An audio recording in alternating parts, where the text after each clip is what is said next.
Hey everybody, welcome to Down the Road. We're coming to you live today from the Fargo Dome. That's right, it's the Northern Ag Expo. And I have to tell you, when I think of ag, I think of a farm and ranch director that I get to work with every day. And I appreciate that because no one knows more about ag and raising cattle and quite frankly, raising any livestock than Sarah Heinrich, our farm and ranch director at KFGO. And the award winner, how you been, Sarah? I'm good. Thank you for the nice introduction. This is you. This is me. This is who you are. I look forward to the Big Irons, the Northern Ag Expos, the state fairs. I mean, this is North Dakota, right? Yeah. This is North Dakota at its finest. Okay, so you've been walking around. What are you Yes. seeing here? A lot of precision ag, a lot of ag technology. We're seeing just more micro essentials, crop nutrients, those kind of things in a show than what I would say we saw 5 years ago. 5 years ago, it maybe was more of, we brought in the big equipment and whatnot. And now I think we're seeing a little bit more specialty items. Okay, so let's talk about that a little bit because, farms like yours, you and Richie, you farm a lot of land. You raise a lot of cattle. You need help to do that.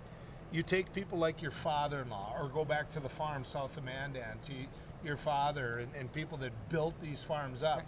How intimidated are they by the precision ag? I think that it's the next generation that's definitely really grasping onto it and making, really taking it to the next level. For the most part, I wouldn't say that they've been super intimidated by it because they've been able. There's experts in the field who have kind of helped things along a little bit and whatnot.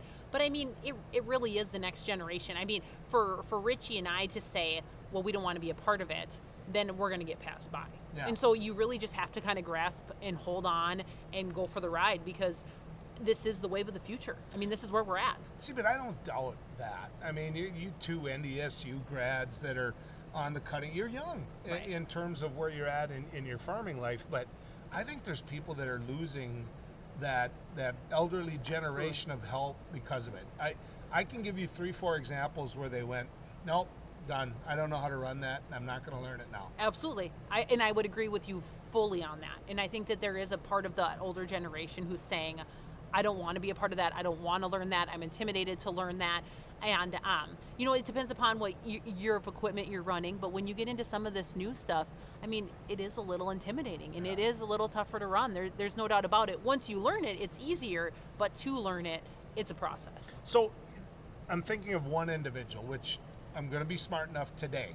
Okay, just today, to not mention his name. But that scenario, okay? And he was in the, I'm done, I don't want to get into computer. I mean, he's a 40-20 kind of a farmer. Yep. Okay. And the reason I'm not saying his name is he'll never buy me another beer in the Manor VFW hall if I do. But he got into one, he finally gave up. And his son said, come here, it's not that hard. What he found out was, it wasn't that hard. Right. Once you learn it, it's going to be easier. That GPS, that automation, once you learn it, the process itself is going to be easier. It's just getting yourself to that point. And it's also making sure that technology is running, right? And so that we all love technology when it works, but when it doesn't work, I think that you can say that you've gotten frustrated with it, I've gotten frustrated with it, and pretty soon, you're calling out your Case or your John Deere precision ag experts trying to get help with it because it can be really challenging when it goes down. I mean, there's no doubt. So walking around the booths and taking a look at what I saw in the brief little time so far I've done that, I'm looking at some steel buildings because we're looking at building something, storage, kind of shop, that type of thing. And the first thing I thought of if I go up and speak to them is timing. Do you have it to build it? So what are you seeing out there? I'm hearing a wait, and that pretty much whether it was seed, whether it's chem, anybody that I talked to at this show said, if you want it, buy it now, and then we can plan that you will have it in the spring when you need it. And so whatever material or whatever product it was buy early because you might as well just expect that there's probably going to be a wait. Yeah, perfect example. I got a friend that we work with that sold his fish house, and he sold it for $2,000 over what he bought it for. Wow. I mean, and he had it for I want to say 5 years. Because it was tangible and they could have it right away. Right away. Right? That was the key, was right away. The problem that I see with going in there and saying order it now is they won't tell you the price now. Right. And that's a little scary. bit scary. Absolutely, because you want to lock in a price right now and you don't want to wait and think about what it's going to cost. We all know inflation is taking place, right? Everything is getting a little more expensive. And so if you're not able to lock that price in, it's a little scary to speak for it now and pay for it later. Yeah. So let's go backwards a little bit. Obviously, where you live in central North Dakota and south of you in south central, not a great crop Not year. a great crop year. You know, what are you hearing from there? I mean, very, very, you know, this is an area of the state that I just love, and they never spend money they don't have. Right. You know, I love that about them, but they got to be some hair ripping out. I was just visiting with a farmer earlier today. They're from out in the New Salem area, so now we're west of Bismarck, Mandan, and they were saying, you know, I mean, their corn crop, their wheat crop, it was all pretty much non-existent, right? I mean, it was hayed, it was put into a bale, you know, nothing really totally made it. I guess you could say maybe a few corn bushels or, you know, whatnot to harvest. And so when you're talking about commodity prices being strong and producers having more money in their pockets, that's absolutely 100% true. If you had a crop to harvest. If you didn't have a crop to harvest, you weren't one of the fortunate ones to be sitting in line at the elevator. I mean, and granted, insurance does pay out, and we have crop insurance, and we have some protection items in place, but I mean, if you're a rancher and you drought it out, things are tough right now. But you raise cattle. Right. And so, okay, you can hay up the wheat stubble, you can do all of that, but the truth of the matter is you're still counting on alfalfa. Absolutely. You're still counting on ditch hay, those type of things. You're not going to get a lot of grass growing in the ditch in the weather they had. And so then you're trying to mix, right? You're trying to utilize some of these corn stover bales and some of this wheat straw and some of these lower quality forages. So you're trying to buy corn screenings or distillers. All of those things have gone up substantially in price, and they are very expensive. They've gone right up with the commodity prices. And so right now, I mean, it's not cheap. Everything is expensive at this point in the game. So how much was left over? I mean, a lot of ranchers, you know, they find themselves... you know, you bail up a little extra. You make sure you're ready for the next year. I mean, how much was that? Because the year before this was a good year. Right. So that was kind of our saving grace, is that we didn't feed a lot in 2020. It was an open winter, or I should say winter of 2021, going into 21. It was an open winter, and that doesn't come by very often. So that was a lot of people's saving grace. Now, I think it's going to vary by producer from producer.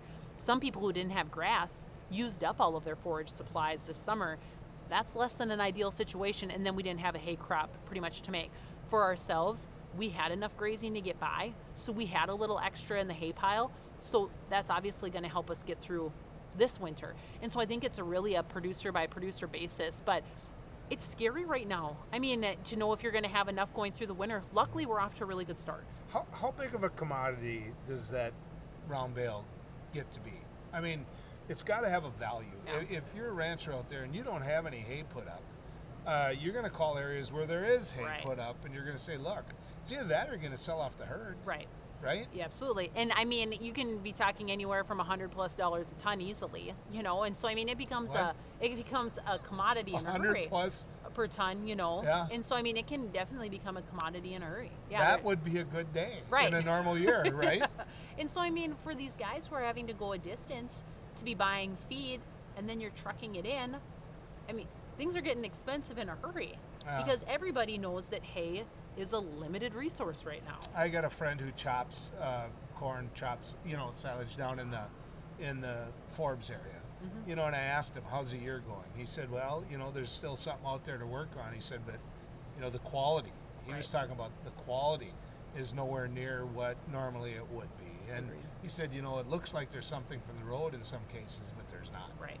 Yeah, and that's a great point. I mean, we can make reed bales, we can make ditch hay, we can make all of these bales and try to gather as much as we possibly can. But you still need some of that higher quality feed to mix it off and to get an actual quality product. I don't think there's any more optimistic people in the world than farmers. No, absolutely not. They're always betting on the future. So, you know, and most, you know, most farms now will sell off. I've been trained to say this: a third of their crop about now going into the next year.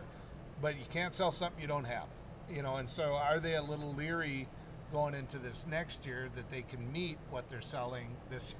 Absolutely. And I think that was we learned that concern last year, right? We probably had a third of our crop sold, and then it didn't rain. And so now everybody's really on pins and needles, whether we can, you know, get enough crop put together to fill that contract. And so I think everybody's probably got a little more hesitation this year just because of last year. Yeah. And we're fortunate. We have a little more subsoil moisture this year, or I should say fall rains. I mean, everybody's lacking subsoil moisture at this point in the game. In fact, all but 3 counties are experiencing abnormally dry or drought conditions. And that 3 county areas right in the southeastern corner of the state. So I don't think that anybody's getting overly aggressive on selling a lot of new crop, but the prices are really good, so you really are wanting to lock those prices in right now if you can. You know, you take a look at some things that you've been talking to me a lot about on the radio, which is wheat prices are good, barley prices are good, flax, you know, some of the alternative crops, oats. So I won't bring up wheat or barley, although I think barley could be part of this conversation, but you take flax and oats, say you raise it, say you got a good price for it, where do you sell it? You know, I think you have to find an elevator that's going to take it. It's like if you have durum to sell, right? Not every elevator is going to take durum either. But if you get into that northern tier of the state, they end up taking a lot more specialty crops up there. And so you kind of have to find an elevator that's going to take it. And that can mean a little bit more shipping and a little bit more trucking costs, because every elevator is going to take pretty much corn, wheat, and beans, right? That's the big 3. But as far as finding a specialty crop, or if you know, have to, an oats or a canola or a flax or something to that standpoint, you might be taking that directly to the plant. So I'm a talk show host. People are going to think I have no friends, because that's the nature of the business. And I keep saying I have friends, but one of my friends and somebody that's near and dear to me raises edible beans, and you know, very labor intensive. That's what I've really found out knowing him, is that there's a lot of work goes into it, and then you're susceptible to how the federal government treats the market. You know, where do you see edible beans going in the future? I think that that crop will probably increase in acres. Really? Yes, the price is good right now. And so there's a lot of interest in that.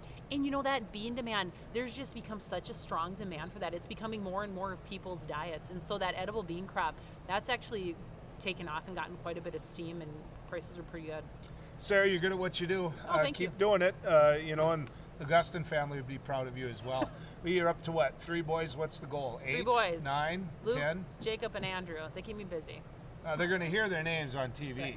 You know. But what's the goal? 9, 10? Just a bus full. Takes a lot of workers to football run team, a ranch, right? A football team. Thanks for coming on with us. Yeah. When we come back, we're going to talk a little more about ag right here as we continue our trip down the road.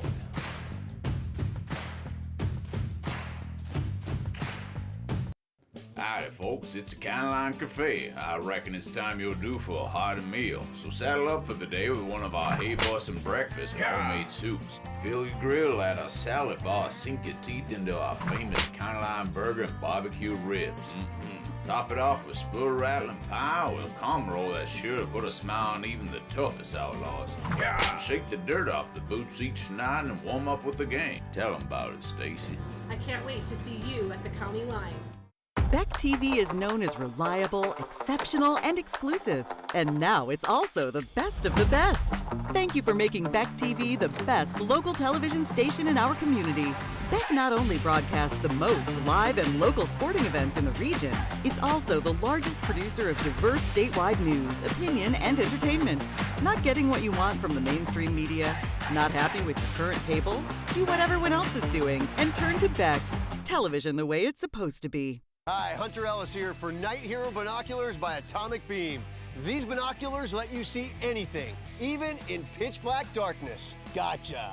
The secrets are powerful wide-angle atomic beam laser that reveals objects up to 150 yards away, hidden by darkness. During the day, Night Hero gives you 10 times magnification. And when the sun goes down, press the Night Bright button to see clearly in the dark. Light up garbage-eating critters or spot thieves before they even get close. Call or click now and get Night Hero Binoculars for just $39.99. Order right now and you can double it. Plus, get our best-selling atomic beam flashlight, just pay a separate fee.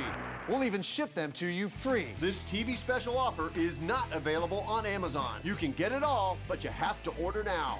Call 1-800-619-1091. That's 1-800-619-1091. Or visit bynighthero.com. That's bynighthero.com. Order now. Attention! Have you or a loved one suffered from maculopathy, a serious retinal injury, after taking the prescription drug Almiron for interstitial cystitis or bladder pain syndrome?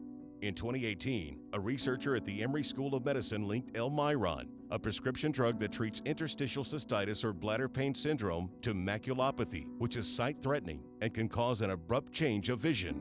Call Elmiron Justice for a free legal consultation. Please call 800-395-5680. Beck Communications is hiring.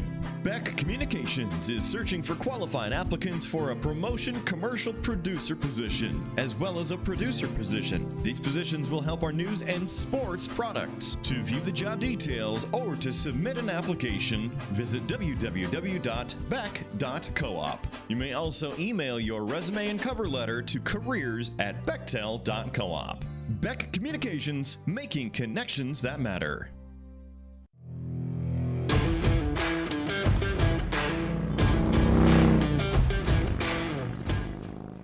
Welcome back to Down the Road. You know, they don't bring you in to speak unless you know what the heck you're doing. And here at the Northern Ag Expo, Chris Novak has been asked to do just that. Chris is the president and CEO of Crop Life America. I want to talk to him a little bit about DC and what's happening when it comes to agriculture. Chris, good to have you coming down the road with us. Great to be here with you. What was the message of your talk today? Well, Gary Knutson from the North Dakota Ag Association had asked me to talk on attitudes in Washington, D.C. towards crop production.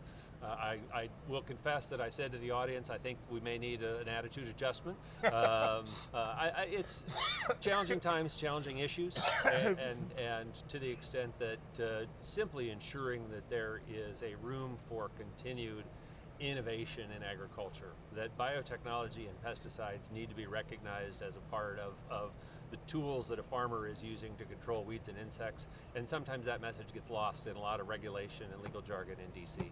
Okay, so let me give you my bias a little bit, and this isn't going to shock you, but sometimes we in the political world get too wrapped up behind a letter behind someone's name and don't realize that we have that advocate.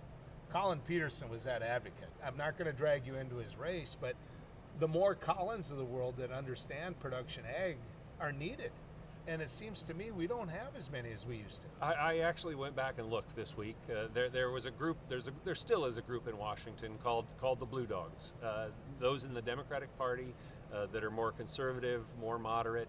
I don't know whether the Republicans have that same type of group within their sector, but the Blue Dogs were known to be fiscally conservative and yet still a part of the Democratic Party and still supported much of that agenda. As we've lost those people in the center, exactly like Colin Peterson, and the membership in that group went from 45 down to 19 today. That's 19 Democrats who are there in the center, and willing to work across party lines with Republicans. That spirit of bipartisanship, that willingness to compromise for the good of the country, I do think that that's in danger in today's political system. Do you think they get it? The people that are anti what's happening out in the ag right now, do you think they get it, or is it just a word that triggers something?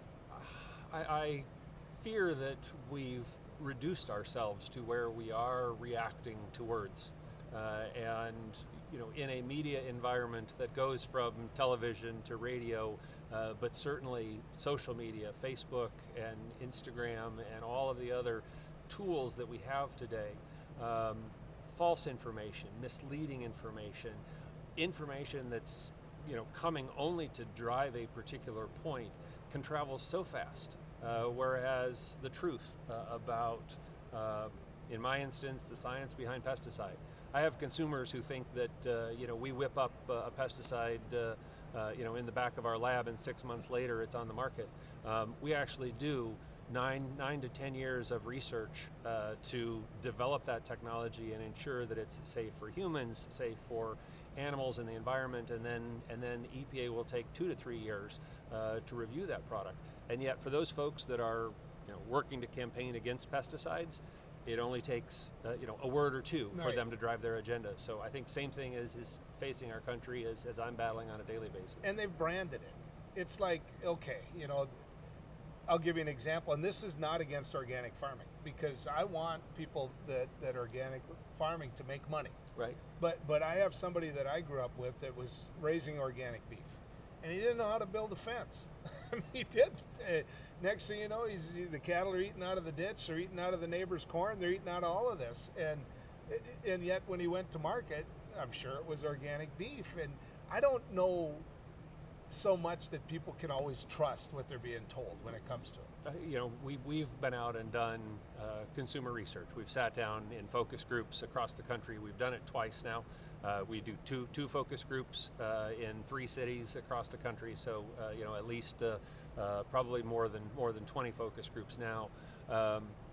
Consumers think that if you say organic, that it doesn't use pesticides. Right. And yet, if you go on USDA's organic webpage, you will see the list of approved pesticides that organic farmers can use.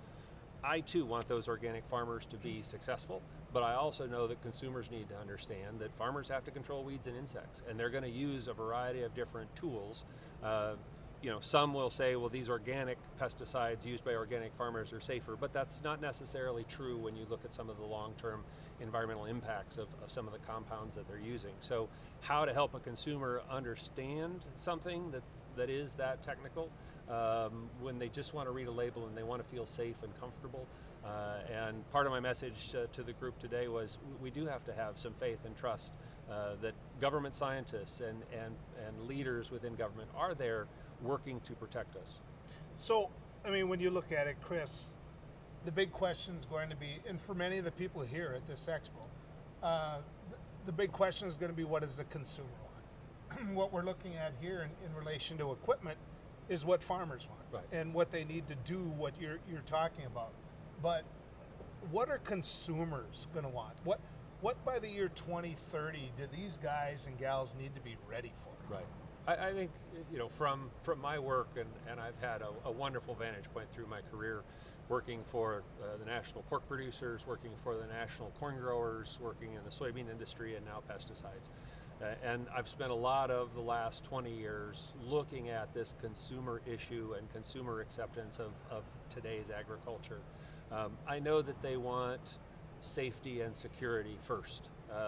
You know, they may not necessarily understand pesticide residues, and for them, zero residues is you know, what they would prefer. But you know, they also have to understand that we're using some of those pesticides to prevent fungal diseases from impacting the quality and the safety of that food that comes in the grocery store. We're using those pesticides to eliminate insects, whether it's you know, mosquitoes or fleas and ticks, you know, that can impact the health and safety of our family. Consumers need to understand that balance, but many of them are just looking for zero risk today, and we need to continue to educate that there isn't a zero risk that's possible, but it is a question of how we balance and ensure the best health for everyone. The other part to all of that is these people need to make money. You know, and 200 bushel corn is going to make them more money than 180 bushel corn. And it's still going to be good corn. It's still going to raise what they need to raise. And one of those things, Chris, is ethanol. And so they want renewable fuels, but they don't want corn in some cases. I mean, how do we get that message across? You know, well, we're going to come back to that safety and security question that I just talked about. You're pulling into the gas station and you've had, you know, 87, you know, 92, 93 octane. You've had the same hose with, and now you're pulling into a gas station and there's a blue hose or a yellow hose, but you're not sure about it. You don't know what it may or how it may impact your vehicle because it's something different, and you've made a large investment in that vehicle, and you may not be willing to take a chance on something that you don't know whether it's right for your vehicle or not. That really is just a question of education. You know, folks do understand octane, and when we put 15% ethanol into gasoline, you know, you're going to get 88 or 89 octane, so you're getting a better grade of gasoline. If your car has been manufactured since 2000, it'll run on it. I love running on E85, and I look for E85 stations. You know, there's more today available, but I wish that consumers would understand that they do have an opportunity to reduce greenhouse gas emissions. They do have an opportunity to use a product that is safer than gasoline in terms of the additives that are put into gasoline. But that still is just part of the puzzle. This is a very technical issue. Most consumers aren't going to spend a lot of time researching online the cancer-causing compounds that are in gasoline. and therefore they're not necessarily going to be willing to make a choice with their vehicle, which is an expensive investment for them. See, I shop based on what you just said. If I see yellow hoses, 3, I know I've got E10, I know I got E15, I got E85. Right. I can choose which one. And I also know that the place I'm doing business supports the people Right. that are my neighbors, my Exactly. friends, and family. Exactly. And so that matters as well. But how do we win that PR battle? How do we convince people that don't understand what you understand that what we're doing with my local ethanol plant in Hankinson is a good thing? Yeah, and it's a challenge, and it's a challenge that crosses party lines because again, I shared with the audience today. We've seen Republican administrations, Democratic administrations that have made decisions that have limited or restricted the ethanol that should be moving into the marketplace. And we should, at this point in our country, have E15 available in almost every gas station across the country, if the law had been implemented as it was supposed to have been. But the oil industry pushed back. And to some extent, you've got the environmental activists who would prefer to see electric vehicles. And so, they're not necessarily as accepting today as what they once were of renewable fuels. They look at, what's happening in agriculture and add a lot, to the carbon footprint of ethanol that really shouldn't be there and isn't fair. What we know is that if you're using ethanol in your vehicle, you're going to reduce your greenhouse gas emissions by almost 50%, and you can reinvest in your local economy. And we can, at this point in time when gas prices are $3, $4, and higher in some parts of California, to have the ability to bring more ethanol to the market would be such a tremendous thing. But EPA isn't acting now under the Biden administration in a way that they could to open the spigot and allow more ethanol to move forward. Well, you just named both political parties because during the Trump administration, I, as a talk show host, got after them because of the fact that they were giving waivers to oil producers.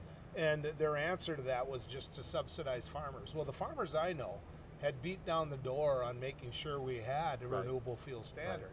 Right. And so that was out there. And sure, financially it maybe didn't hurt them as bad, but they were mad. They were mad because now that product wasn't being used. Then you take the Democratic Party, which, just like you said, is sitting there talking about all electric vehicles. You come up here to the Northern Tier, we're not ready for electric vehicles yet. We're not. You don't have to go very far down there to ask them what they think. They're not ready yet. Yeah. And so where's the middle? Yeah. Where's the blue dog middle? And I will say I was encouraged in the 2020 campaign. We had an opportunity to sit down with representatives from the Biden campaign. Tom Vilsack was there, and he talked about the fact that yes, the goal is electrification of the vehicle fleet, but we know that there's a long time for us to get from here to there, and renewable fuels should be a part of that transition. I think Secretary Vilsack, now at USDA, does still believe that, but I think the EPA decision makers are challenged, and the small refinery exemptions. I mean, when that includes Exxon and Mobil and other large companies, that the law is not being implemented as it is supposed to be. Yeah. Chris, I could do this all day long. You know what it takes to raise a crop, and keep getting your message out there because people need to hear it. Maybe not so much here because we agree with you, but keep pounding that drum. Our challenge, we know that using pesticides is actually a part of a sustainable food supply and a sustainable food system. It's helping farmers make better environmental choices because they have the pesticide tools to control weeds and insects, and yet it's a tough sell sometimes with consumers and some policymakers in Washington. Thanks for coming down the road with us. My pleasure. When we come back, Frayne Olson's going to join us from NDSU right after this.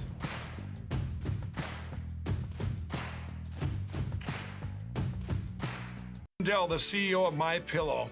Cancel culture has not only affected myself and MyPillow, but millions of you out there. My employees and I want to personally thank each and every one of you for all of your support.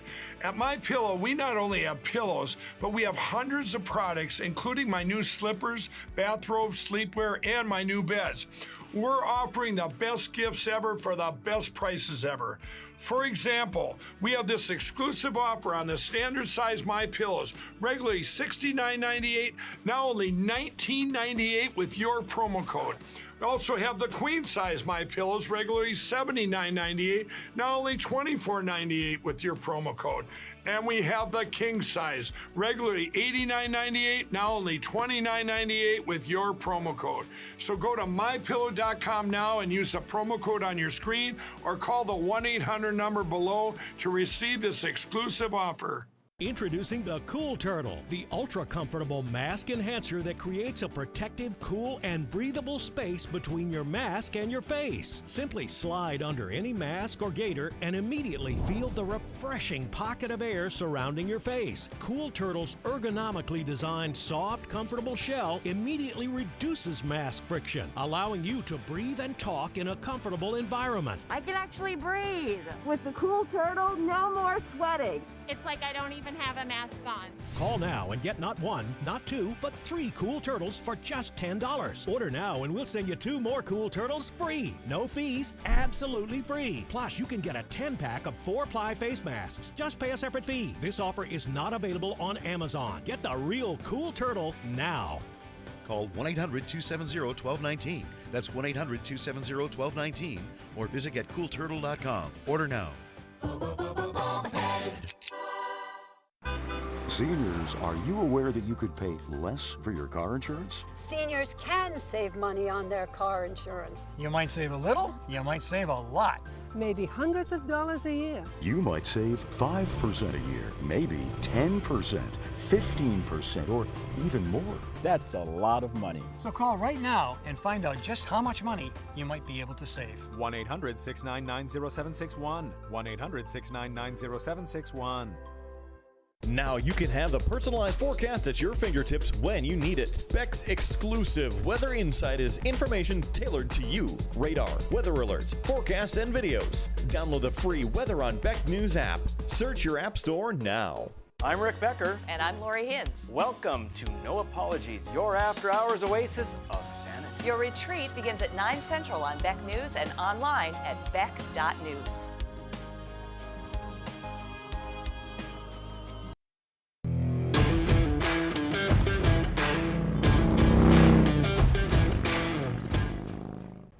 Okay, I want to prove to you he did better than me in school. Let me read this checklist. Frayne Olson, that's Dr. Frayne Olson, is an economist. He deals in marketing. He's a marketing specialist, in fact, and he's the director of the Quentin Burdick Center for Cooperatives at NDSU, which is, you know, it's a big title, but the fact of the matter is he's the guy that a lot of people count on, and he's ours. He works at NDSU. So, you know, Doc, thanks for coming on. Well, always a pleasure. I always enjoy visiting. You know, I want to talk to you a little bit about marketing, if we can. It's tough to sell something you don't have. Yep. You know, and some of the guys that are listening to you right now didn't have it to sell. Yep. You know, the price is up, but how does that work?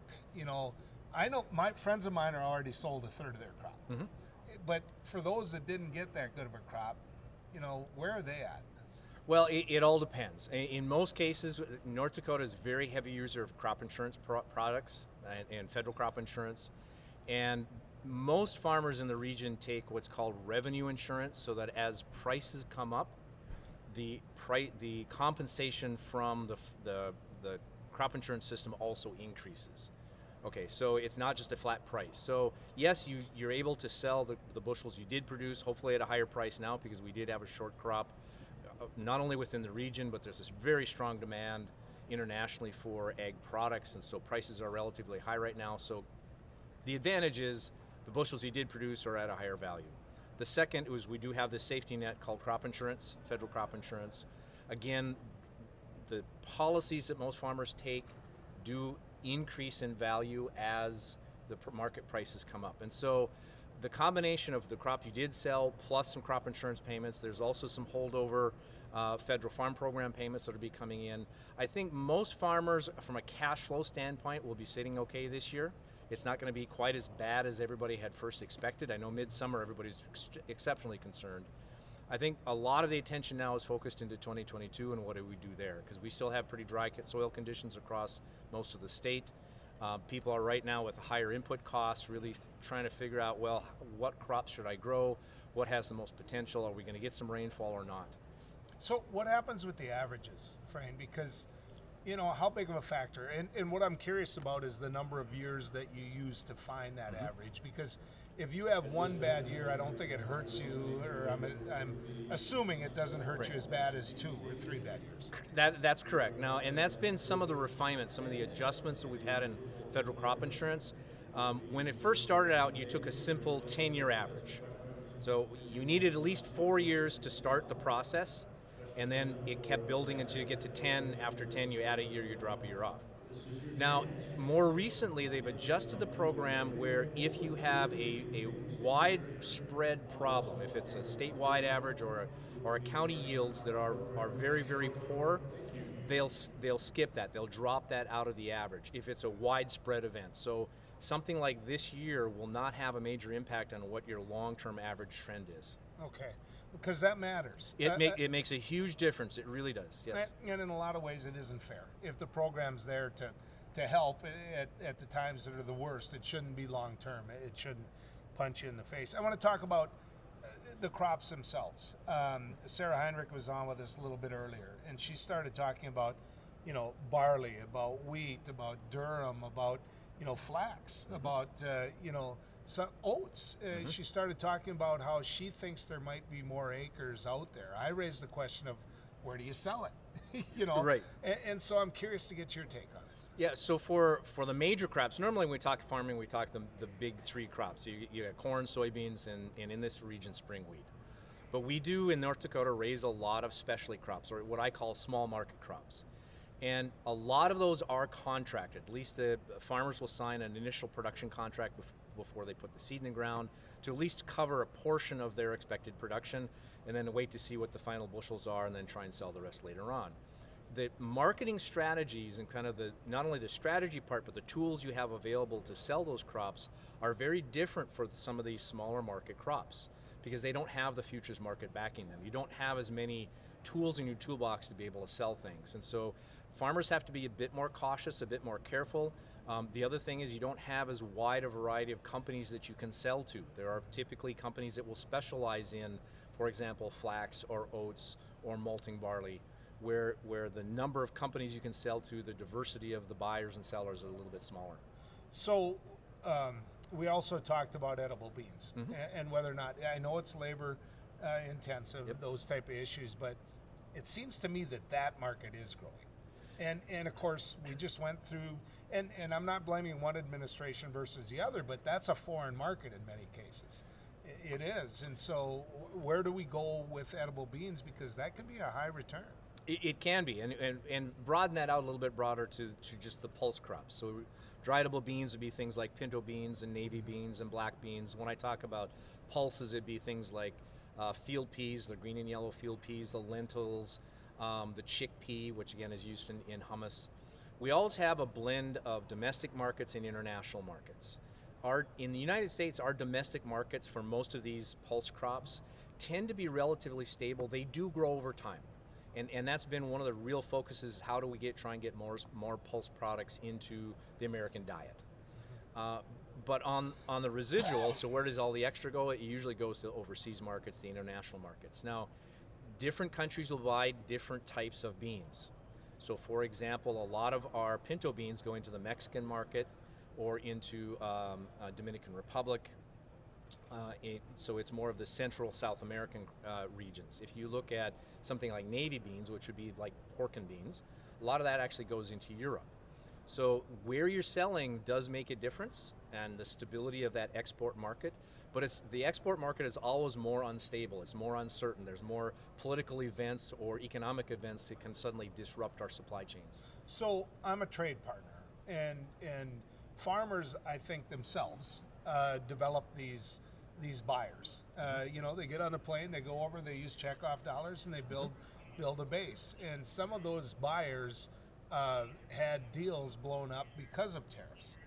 how long does it take to get that trust back, or does it happen right away? It really depends. It depends upon the relationship you had to start with. I mean, if you've got a really strong working relationship and you understand that, hey, this is beyond our control, you know, both parties get hurt in this, once things settle down a little bit, typically you can rebuild those relationships and start over again, because everybody realizes in the trade agreements or in this negotiation that this is something that was beyond our control. It's not something you did, it's not something I did. We both had to adapt to this sudden change. But if you're a relatively new buyer, if you're trying to increase in a particular country, or you're dealing with a new customer or a company that you've never dealt with before, all of a sudden there is this wrinkle in the back of your head saying, well, are these guys really a reliable supplier? Can we count on them to be able to fulfill their commitments and be able to fulfill the agreements? Is this something we can go to year in and year out as a stable supplier? What about the investment that if they, you know, what about China building in Brazil, for example, and saying, you know what, we couldn't count on them, we're going to go here and we're going to invest ourselves. How big of a factor is that? So China has been globally very aggressive in trying to build connections as well as build infrastructure in some of these developing countries. Not only in Brazil, but also a little bit in Argentina. They've also spent a tremendous amount of money in Central and Southern Africa to try and build the infrastructure. The U.S. is very lucky to have our rail systems and on our interstate transportation systems and the ports that we have available. A lot of other developing countries don't have that.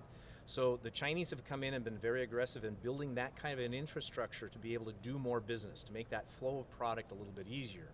Now with that typically comes some strings. There's some expectations that we're going to increase our trade volumes.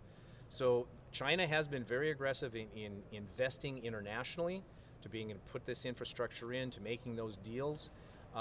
But also on the flip side, you know, they are not always as reliable customers as you think as well, because there are political things that get in the way.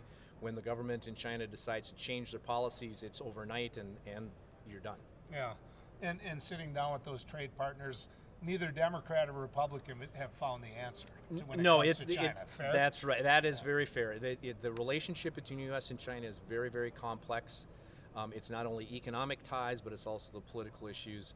And whenever you blend those two together, it gets to be very, very difficult negotiation. Frayne, people are going to want to know where to find your work. Where do they go? Okay, so the easiest thing is if you Google my name, Frayne Olson, NDSU, I'm about the only one out there. It's pretty easy to find. It has my contact information there. If they have additional questions, I'd be happy to visit. Did you ever thank your parents for naming you that? Once. Thank you. Thanks for coming to visit. Thank you. You bet. Folks, when we come back, we're going to get a chance to visit with Gary Knudsen. Gary's a good friend, right after this.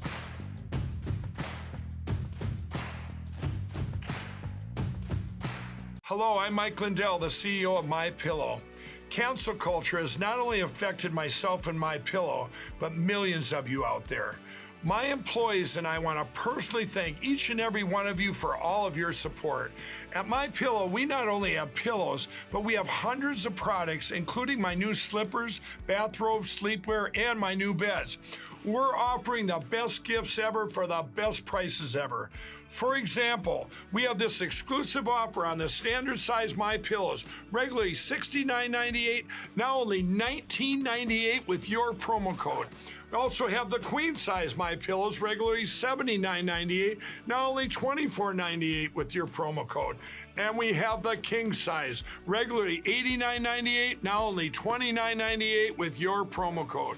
So go to mypillow.com now and use the promo code on your screen, or call the 1-800 number below to receive this exclusive offer.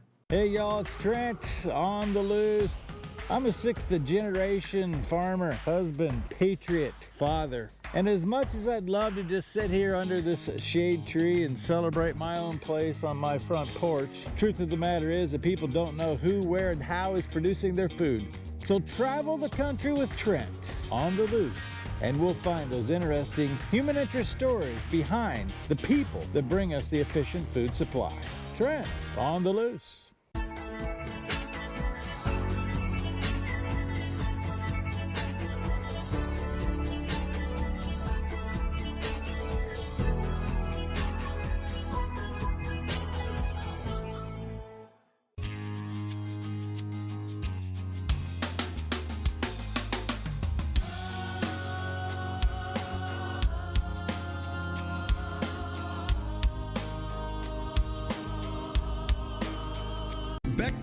Communications is hiring. Beck Communications is an innovative telecommunications company offering truly revolutionary products and services in the market. Because of this incredible momentum, we are seeking to add amazing customer experience advocates to our Valley City and Steel offices. We're also searching for a network security engineer in Bismarck or Steel. To view the job details or to submit an application, visit www.beck.coop. Beck Communications, making connections that matter. Hi, everybody. I'm Doug Billings, host of The Right Side with Doug Billings, where we take great joy every day in entering into your lives at key moments to make differences for the better. That's how we fulfill the meaning of life, folks. I have the high-profile guests that you want to hear from The Right Side. I also have truth, honesty, morality, God. We have it all on our side. We also take a lot of joy in pointing out the intellectual immaturity of liberals everywhere. You can see me on Beck TV and Beck.News. Cheers.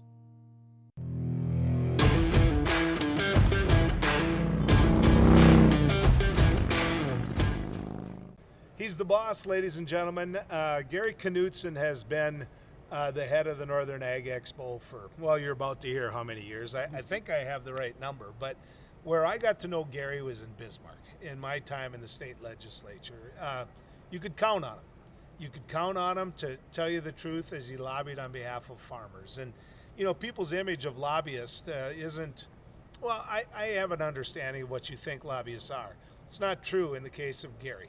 Gary just told you the truth. He told you what farmers needed, and then he stayed the heck out of your way, and you did what you could to help. And I've got him with me right now, and the reason I wanted to talk to him is because he's a quitter.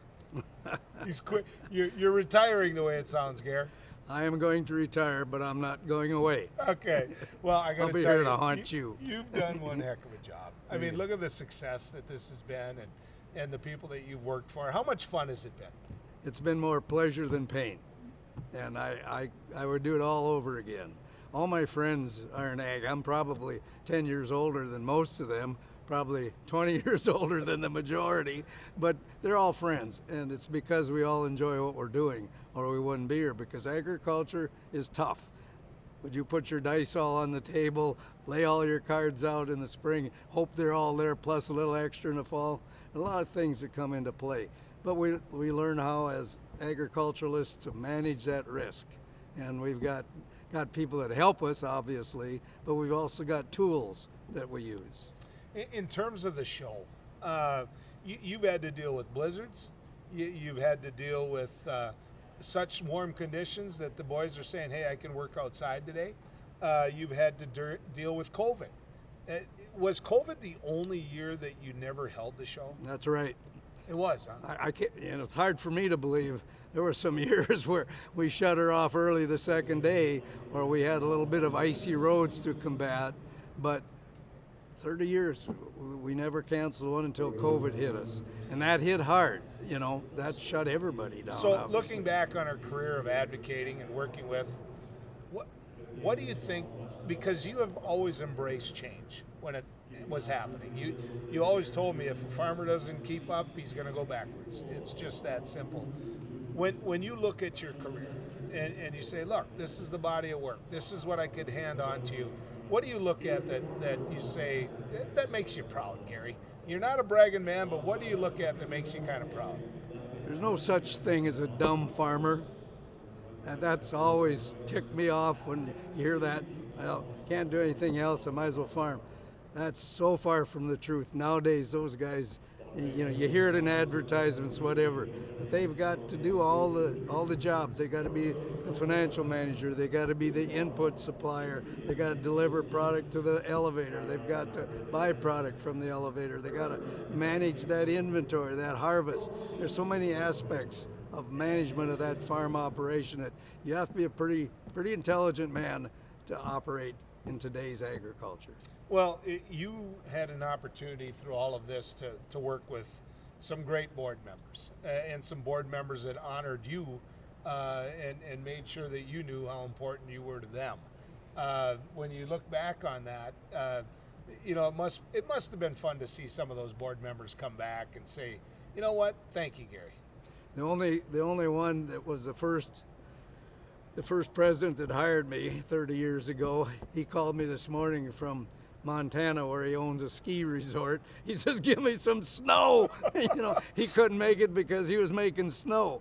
And I have a lot of mixed emotions because in my mind, I'm not ready to quit, but my body says, "You're old enough to quit and to try retiring a little bit." But I'll never leave agriculture, and I don't have any regret for passing on some banking opportunities to get into this business full time. So how is this going to be structured now?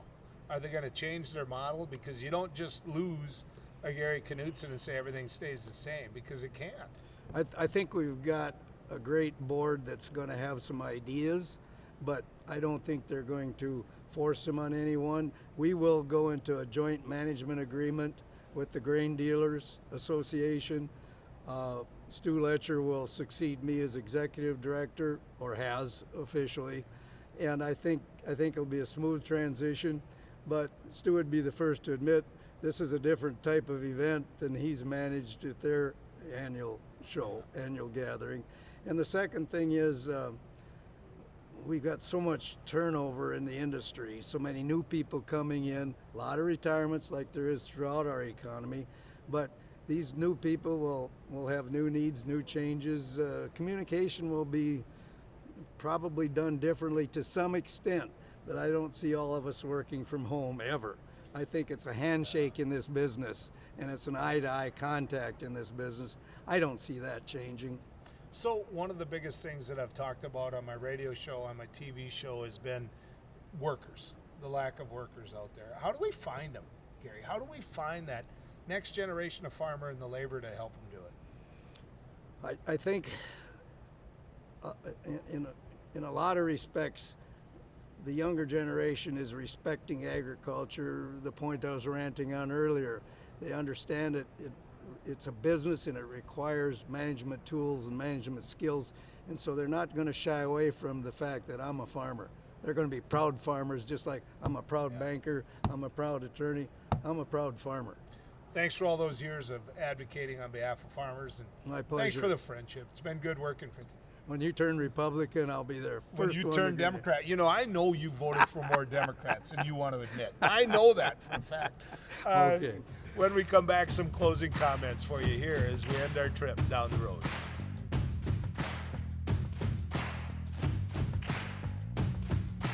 Do you worry about going to the dentist? After all, a visit to the dentist can easily cost $2,000 or more. Well, relax. The Carefree dental card is now available in your area. Call now and we'll send your actual card at no cost today. With the Carefree dental card, you go to the dentist whenever you need and you instantly pay a lot less. Activate your card and you can start using it immediately. From exams and cleanings to more expensive procedures like crowns, dentures, even braces, they're all included with the Carefree dental card. Say you go to the dentist today without any card and your bill is, well, ouch. Wait a minute, let's try that again. You go to the dentist today and show your Carefree dental card, you save $525. The Carefree dental card is just $15.95 a month, so call now and make going to the dentist carefree. Call 1-800-416-5739 to receive your Carefree dental card information kit. 1-800-416-5739. Call now. I can't say enough good things about these nano hearing aids. Real people talking about nano hearing aids. The hearing quality is great. Until now, hearing aids used to be too expensive for the average person. Until nano. Call now and you'll get your nano hearing aids for only $297. You'll save $100. When you buy one hearing aid, Nano will give you a second hearing aid free. Call right now. 1-800-213-3815. Spas, etc. Yeah. You've come to know and trust us for over 18 years with the largest selection and showroom in Western North Dakota for our beautiful Sundance spas. Plus, you could pick out your next home experience with our selection of pool tables, shuffleboards, and fun accessories. Spas, etc. Your relaxation destination on Main and Bismarck. Hello, I'm Mike Lindell. Cancel culture has not only affected myself and my pillow, but millions of you out there. Before all this started, I had already written in my memoir, I dedicate this book to anyone that's looking for hope. Well, right now, we're all looking for hope. I believe that my story is going to bring inspiration and hope to everyone. By the time you're done reading my book, you will believe that with God, all things are possible. To thank you all for your support, I'm offering some of my best prices ever on MyPillow products, including this exclusive bundle. You get my book and these 5 MyPillows. They all have beautiful scenes and verses from the Bible, such as Isaiah 41:10. Do not fear, for I am with you. This 6-pack bundle is regularly $219. Now it's just $99.98 and free shipping with your promo code. Go to mypillow.com and use the promo code on your screen or call the 1-800 number below. Thank you and God bless.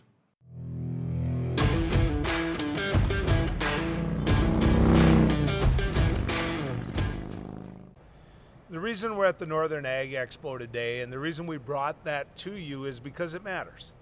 It's who we are. It matters. I dare you to find too many jobs in North Dakota that don't involve agriculture. Most jobs do. In fact, this job involves agriculture. If there weren't people living off the land, if there weren't people that each and every day raise a crop, there wouldn't be people watching Beck News. I mean, it's that simple. When you take a step back and you just look at what agriculture does for this nation, I think you need to be serious and say that we, at times, take our food sources for granted. We do. But what it does for this nation is something that other nations wish they had. That's right, they wish they had. And that's why things like the Northern Ag Expo are so important. It's a place not just to kick tires and look at equipment and say, man, I wish I had, or do you have one ready? I'll buy it now type things. It's not just a place to look at some steel buildings and say, you know, how long do I have to wait? It isn't that. It's for farmers to meet farmers. Because each individual farm is an independent business. We always lose sight of that. We talk in generals. We say farmers, you know, this, farmers that. When in fact of the matter is, every farm does its job differently. It does. And so when they can get a chance to get together like this and talk to each other, hear some of the newest and the latest and the greatest, it helps. It helps a lot. Now, one of the big questions that we have to have is, where's that next generation going to come from? We know the success stories of young individuals leaving a campus like this at NDSU and being successful in ag production, but that's not the norm. I mean, that's not the norm. What we're really talking about is an older than average farmer now. We don't have a lot of young people rushing back to the farm to say, that's what I want to do with the rest of my life. So how do we change that? Well, I think we change it by lifestyle. That's how we change it. We change it by the very things you heard today, by making it not as labor intensive to do the job. And that's where I think it is so vitally important, because farmers should get to have a life too. Farmers should be able to walk away from that herd and have the type of help they need to not worry about it. But to find that farm labor, that's one of the hardest jobs they have right now, ladies and gentlemen. It's one of the hardest jobs they have. So keep that in mind. That to me is where the future of ag is going. And that to me is one thing that we had a chance to talk to you about today. Good riding with you, folks.